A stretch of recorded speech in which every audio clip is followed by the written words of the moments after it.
the Lake Erie short-term marine forecast within 5 nautical miles.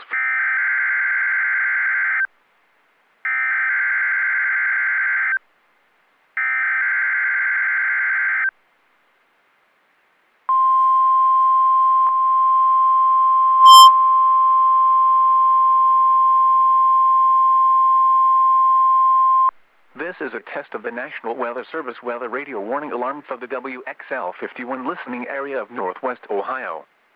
During potentially dangerous weather situations, specially built receivers are automatically activated to warn of impending hazard. Tests of these receivers are normally conducted by the National Weather Service every Wednesday between 11 a.m. and noon. When there is a threat of, or existing severe weather, in the area, the test will be postponed until the following day. This ends the test of National Weather Service weather radio warning alarm.